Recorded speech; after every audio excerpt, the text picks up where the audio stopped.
Welcome to the last type in our factoring section called difference of squares. And what's nice about this one, now that we're finished all the trinomial types, is that this one only has two terms. So it's a nice break from trying to differentiate between all of the trinomial types. So we're going to do the same concept, same process that we did when it came to the perfect trinomial squares. We're going to go back and we're going to multiply them first and see what they look like, and then we will factor them. So these are the answers you're going to get when you factor difference of squares. We're going to multiply them. X times x is x squared. Doesn't matter if you do outsides or insides first, and then we're going to add our like terms.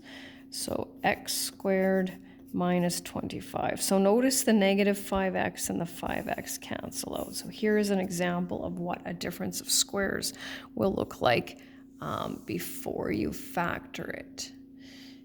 This one here, so we have 4m squared minus 6m plus 6m minus 9. Notice those linear terms, the ones with the m's, they when we add them together, they give us 0. Here's another example of a difference of squares. And then our last one, 9b squared minus 3bc plus 3bc minus c squared. So here are three examples of difference of squares. So we want to look at how we can recognize them, of course. What are the criteria we need in order to have a difference of squares? Well, first thing we need are two terms. We know that a GCF can also have two terms, but other than that, those are the only two that we have. What's important if you look at all three is that you'll notice that one term is positive and one term is negative. Now, in all these cases, the positive term comes first, but that's not absolutely necessary, and we'll look at that. One term is positive, and one term is negative. And the last criteria is that both terms are perfect squares.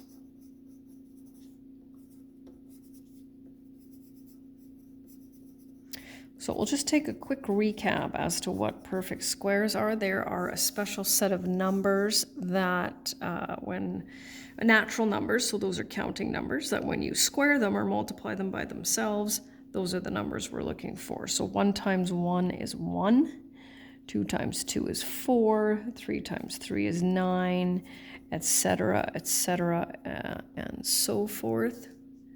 There we go. Variables and exponents. So what's the first perfect square?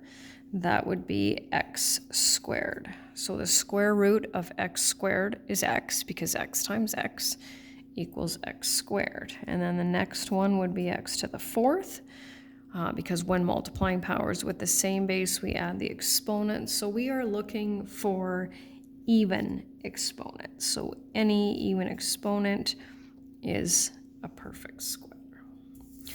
Okay, moving on to the next section before we get into factoring. Is each polynomial a difference of squares? Circle yes or no. Explain why.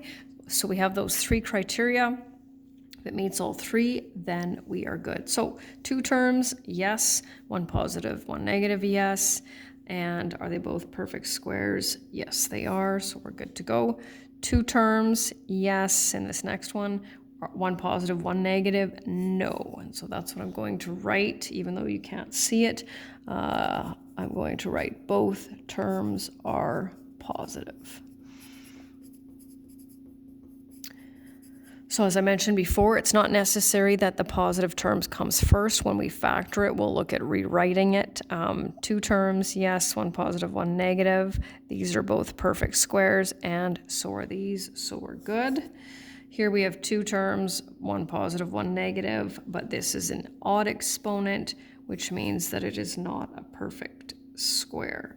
And so is this one, by the way. So m to the fifth and n to the ninth are not perfect squares.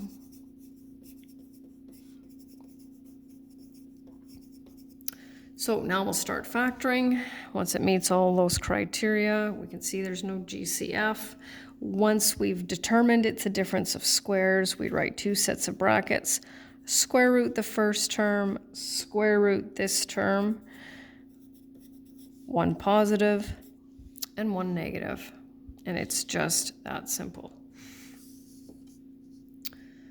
Okay, so this one, what I recommend is not necessarily rewriting it, but at least visualizing it so that it's 25m to the 6th minus 1. Most students find it easier to do that. It's possible to do it without, but this way, but the problem is you end up having that first term that's a negative, and even though it's not illegal in grade 10, it is in grade 11, so I just recommend avoiding it entirely.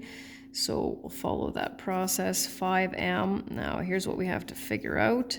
What exponent goes there in order to make that a perfect square? So it's m cubed. We divide it by 2 because m cubed times m cubed is m to the 6th.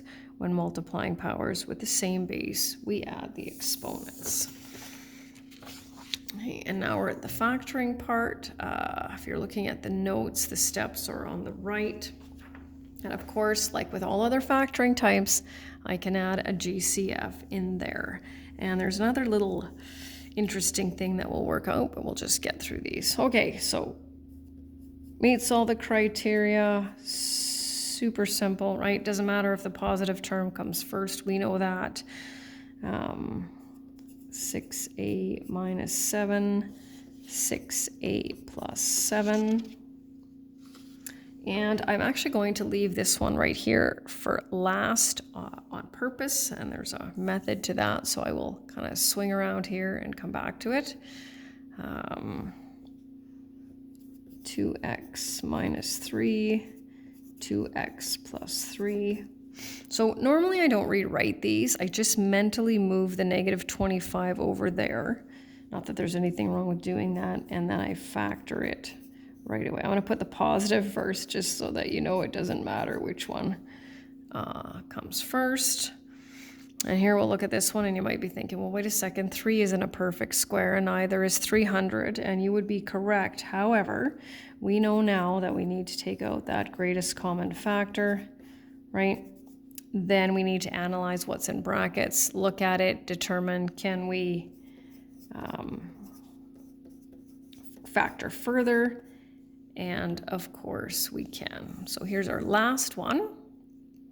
So it kind of looks pretty similar to one of the ones that we've already done. So we'll start by breaking this down into that. Now, you might be thinking, okay, why is this one unique compared to the other ones, or why did she say this one to last? Well,